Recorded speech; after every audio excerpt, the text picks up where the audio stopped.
Muy buenos días, esta es la evaluación número 3 de psicopatología de la niñez y adolescencia. Nosotras les vamos a explicar un poco sobre el trastorno del autismo. Mi nombre es Edimir Molina y les diré de qué se trata. El autismo es un trastorno neurológico complejo que generalmente puede durar toda la vida. Este pertenece al grupo de trastornos del espectro autista y lo que hace es que daña la capacidad de relacionarse con las demás personas. Los que tienen este trastorno son personas muy rutinarias, siguen excesivamente la rutina y ellos les gusta ser ordenados obsesivamente.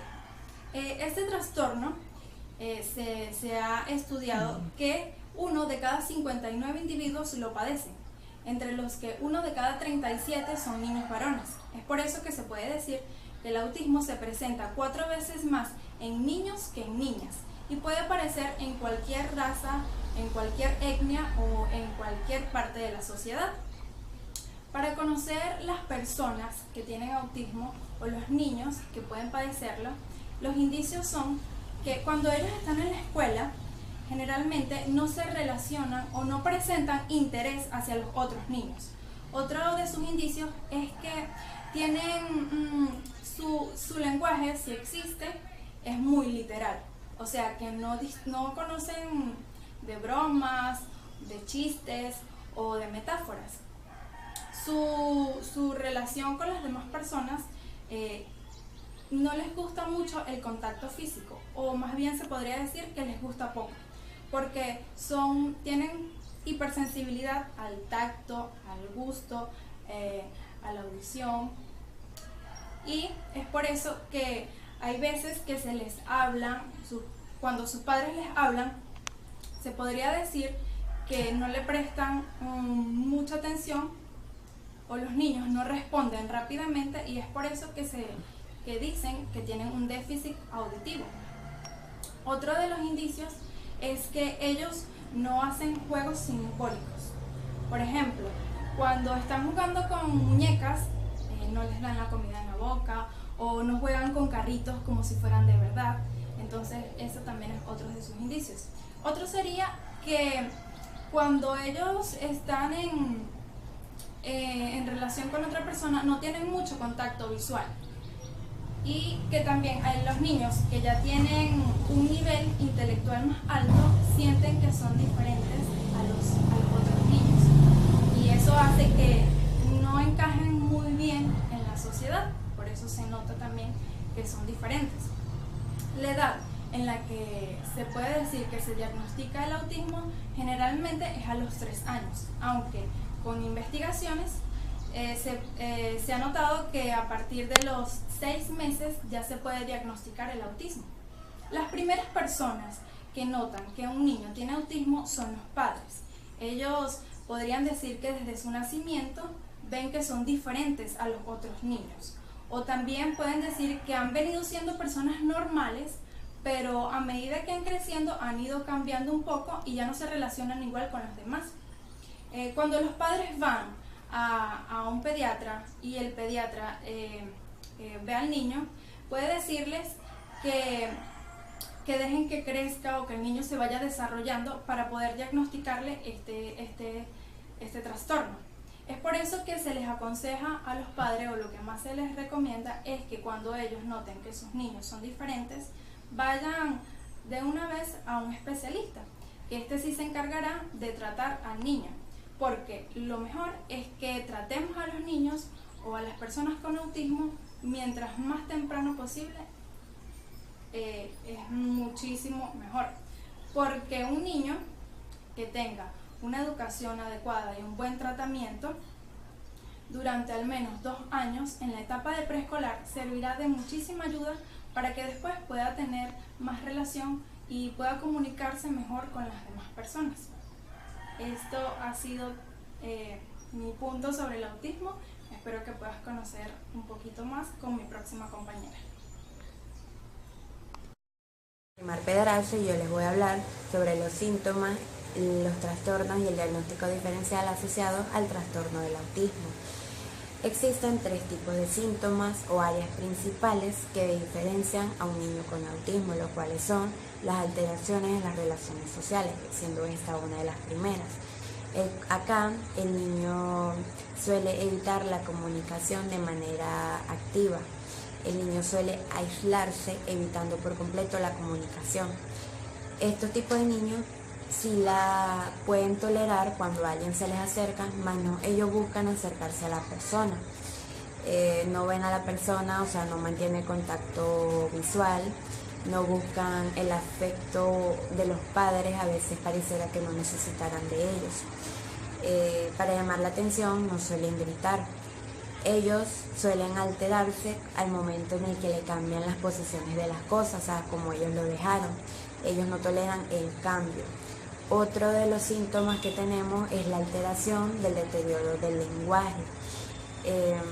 Acá el lenguaje se ve perturbado, o sea, la comunicación puede verse perturbada y limitada. Tienen carencia de sonrisa social, como dije anteriormente, no ven a las personas a los ojos.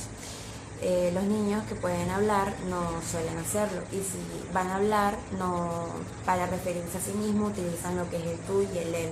Un ejemplo de esto es cuando el niño quiere ir al baño, que dice él quiere ir al baño, o él quiere agua, o él quiere bañarse. O sea, no utilizan yo quiero ir al baño, o sea, no se refieren a sí mismos.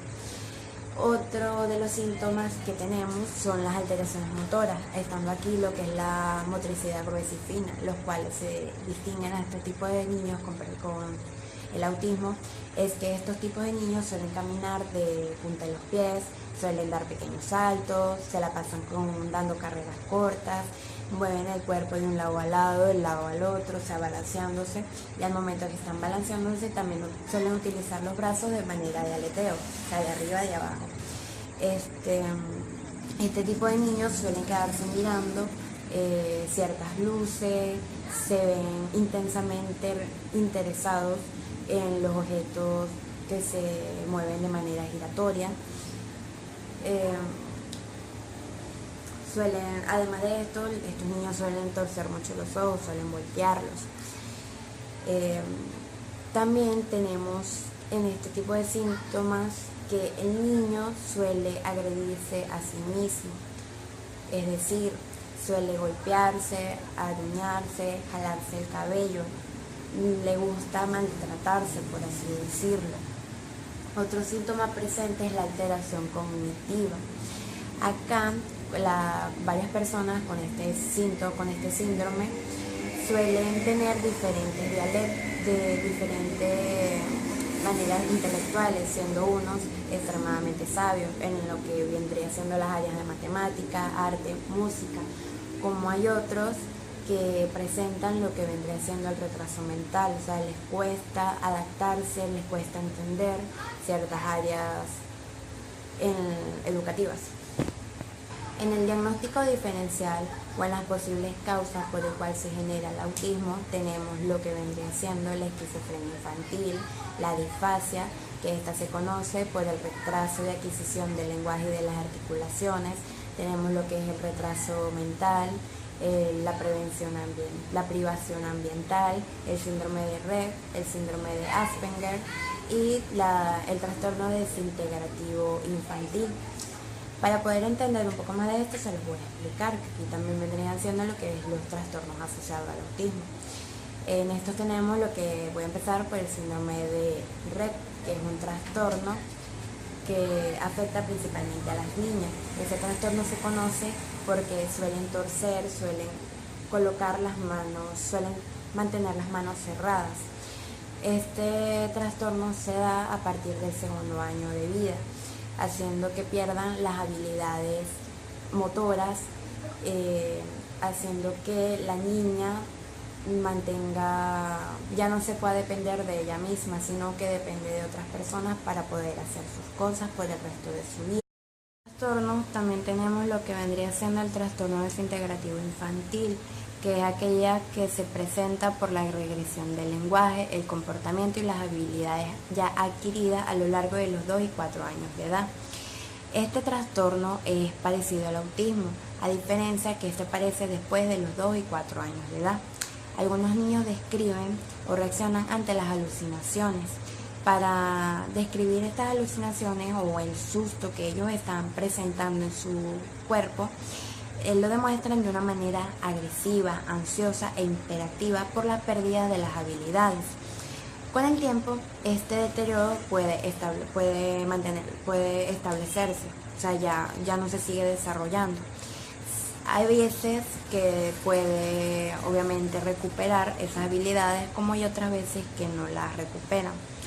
Otro de los síndromes o trastornos es el síndrome de Asperger, que es un trastorno donde se presenta el deterioro en la capacidad de relacionarse con los demás, debido a que las personas con este tipo de síndrome, o sea, ellos sí se relacionan con las personas, solo que al momento de hablar con ellas les interesa hablar sobre el tema que a él le parezca, o sea, las ideas que él quiere, o sea, todo gira alrededor de él, no le importa lo que los demás quieran decir, comentar, porque todo lo que él diga es lo correcto. Este tipo de personas suelen decir lo que piensan, a veces o sin importar de agredir a la otra persona, porque no suelen entender que eso está mal. Este tipo de personas o este tipo de niños suelen hablar de una manera adulta, ya que utilizan mucho tecnicismo en el momento de hablar. Esto hace que para los otros niños sea extremadamente extraño, ya que no está hablando de la manera que ellos quieren. Aquí es donde se les dice como los mini profesores. Bueno, como ya dije, estos niños son sociables. Este síndrome no se parece al autismo, ya que el autismo, la persona o el niño se aísla de los demás, mientras que este sí se integra, solo que con los temas que a él le interesa. Marian Rodríguez, y yo les voy a hablar sobre el punto 4, que son los criterios de evaluación según el eje 5 y 6 y las diferencias entre estos criterios. En una evaluación existen varios ejes, cada uno con su clara información en el área correspondiente. Esto ayuda al clínico a saber el planteamiento del tratamiento y la predicción de los resultados. El eje número 4 se refiere a los problemas psicosociales y ambientales que pueden afectar el diagnóstico del tratamiento y el el pronóstico del trastorno mental. En general, el clínico solo debe hacer constar aquellos problemas psicosociales y ambientales que se presentan que se han presentado en el año anterior al que se ha realizado la evaluación, así como también puede hacer constar los problemas actuales del trastorno. Por razones de conveniencia, se han agrupado en las siguientes categorías. Categoría número 1 son los problemas relativos al grupo primario de apoyo. La categoría número 2 son los problemas relativos al ambiente social. Número 3, problemas relativos a la enseñanza. 4 son problemas laborales. 5 son problemas de vivencia. 6 son problemas económicos. 7 son problemas de acceso a servicios de asistencia sanitaria. Los 8 son problemas relativos con la interacción del sistema legal o del crimen, y 9 son otros problemas psicosociales o mentales. Con respecto al eje número 5, este es la evaluación de la actividad global del sujeto. Incluye la opinión del clínico acerca del nivel general de actividad del sujeto. En ella se puede evaluar el planteamiento del tratamiento, el impacto, y así como también se puede predecir su evolución. La concepción del autismo ha cambiado significativamente en los últimos años, generalmente gracias a su evolución en la investigación. La última versión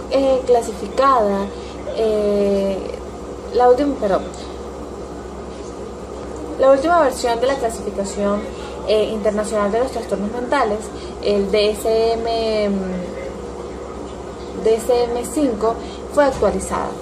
Esto reconoce que el autismo ahora se llama trastorno de espectro autista. El DSM-5 reconoce estos progresos e incluye al autismo dentro de trastornos de neurodesarrollo. Para resumir, los trastornos de neurodesarrollo son un grupo de trastornos que tiene su origen en el periodo de gestación. Con respecto a las diferencias entre el eje 4 y 5, son muy pocas las que hay, pero voy a hacerlo en forma general. El eje 4 se trata de problemas psicosociales y ambientales, como lo dije anteriormente. Quiere decir que se engloba más en lo que es el individuo junto con la sociedad y lo que lo rodea. En cambio, el eje número 5 se refiere más al estado global, englobando lo que son relaciones sociales, relaciones ambientales, relaciones con lo que es todo su entorno, todo lo que es personalidad, haciendo una cosa un poco más general. Es decir, en el eje número 4 se hacen los criterios de evaluación correspondientes a lo que son los problemas psicosociales, los problemas ambientales, problemas del individuo con otras personas, problemas de relacionarse, problemas de adaptarse al ambiente, al entorno. Y en el eje número 5 se hacen los criterios de evaluación según el estado como en general del individuo, es decir, con su propia personalidad, con su propio carácter, la aceptación de la sociedad, la aceptación del ambiente, todo es un poco más general. Muchas gracias. Mi nombre es María Hernández y mi número de expediente es HPS 151-00-480V. Y en esta parte vamos a tratar los puntos 4 y 5 de la exposición. La evaluación multiaxial implica una evaluación en varios ejes, cada uno de los cuales concierne a un área distinta de información que puede ayudar en el tratamiento y en los resultados. En el Manual de Diagnóstico Estadístico de Trastornos Mentales 4, el DSM-4, se describen los 5 ejes de clasificación multiaxial y en la parte que habla sobre el autismo, indica que generalmente se incluye en el eje 2, correspondiente a trastornos de la personalidad y retraso mental, salvo que el paciente tenga alguna enfermedad de base, ya que entonces pasaría al eje 3. Para los efectos de nuestro trabajo partiremos de que no existen enfermedades médicas de base y por tanto lo ubicaremos en el eje 2. En cuanto a los códigos empleados para identificar el trastorno autista en el DSM-4 y el DSM-5, debemos decir que no hay variación. En ambos casos se emplea el código 299.00 para este trastorno y cuando se relaciona con el Código de Clasificación Internacional de Enfermedades de la Organización Mundial de la Salud, el CIE, en ambos casos el código es F84.0. Incluso en el CIE 11, que ya entró en vigencia en mayo de 2018, se mantiene el mismo código. La diferencia principal en cuanto al autismo entre el DSM-4 y el DSM-5 no está en los códigos, sino en la definición del autismo en sí mismo, que ha ido evolucionando. El DSM-4 definía el autismo y sus trastornos asociados como trastornos generalizados del desarrollo y ya en el DSM-5 esta definición ha sido sustituida por el término trastorno del espectro autista. En cuanto a las partes del cerebro que se ven afectadas en el autismo, es importante decir que todavía no existen estudios concluyentes sobre la fisiología cerebral del autismo, pero está claro que este trastorno afecta áreas que involucran la comunicación y la interacción social que se ubican en el lóbulo parietal, que controlan las áreas del lenguaje, razonamiento e inteligencia, así como el lóbulo frontal, que maneja aspectos vinculados con la conducta y la personalidad. Hay recientes estudios que también indican que los síntomas del autismo están relacionados con alteraciones en la corteza cerebral y la inmadurez del desarrollo de las dendritas, que maneja funciones de asociación, de integración e información. También se sabe que 1 de cada 5 niños con autismo presenta macrocefalia antes de los 4 años de edad y anomalías en el sistema límbico que comprende la amígdala y el hipocampo, ya que estos intervienen en el comportamiento. En cuanto a los instrumentos psicológicos a emplear para evaluar el autismo, debemos decir que existen al menos 10 test que se han diseñado para ello y que se aplican con regularidad.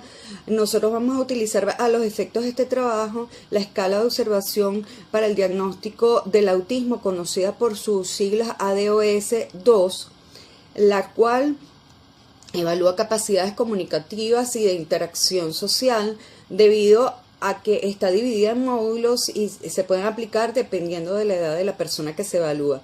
También emplearemos la ADR, que es la entrevista para el desarrollo o para el diagnóstico del autismo, que en su versión revisada consta de 93 preguntas que evalúa el lenguaje, la interacción social recíproca y los intereses del paciente. En cuanto al plan de intervención psicológica, debemos decir que en el caso del autismo este plan no puede hacerse a 5 semanas debido a que es un trastorno que dura toda la vida, pero sí puede mejorarse mucho con el empleo de algunas terapias cognitivo-conductuales. En este sentido, planteamos 5 técnicas que pueden ser empleadas para mejorar algunos problemas. El contacto social lo mejoramos con una técnica de imitación de actividades del niño, con la finalidad de hacerlo consciente de las consecuencias de sus actos. Esta actividad dura 3 meses. El contacto visual lo mejoramos con la técnica de situarnos detrás de los intereses del niño, mirándolo directamente a los ojos, con la finalidad de aumentar el contacto ocular. El lenguaje puede mejorarse con la técnica de programa de signos y habla relacionado con los intereses del niño para aumentar su interés por darle nombre a las cosas y expresarlo. Esto debe trabajarse por 1 año. La comunicación, que suele ser un grave problema en los niños autistas, la podemos mejorar con la estrategia del sistema pictográfico, es decir, utilizando dibujos para mejorar sus niveles de comunicación en general, y también debe trabajarse por 1 año. Y los problemas de conducta pueden mejorarse con la técnica del refuerzo diferencial de conducta para modificar esas conductas disruptivas que le disminuyen su capacidad social. Hasta aquí nuestra exposición.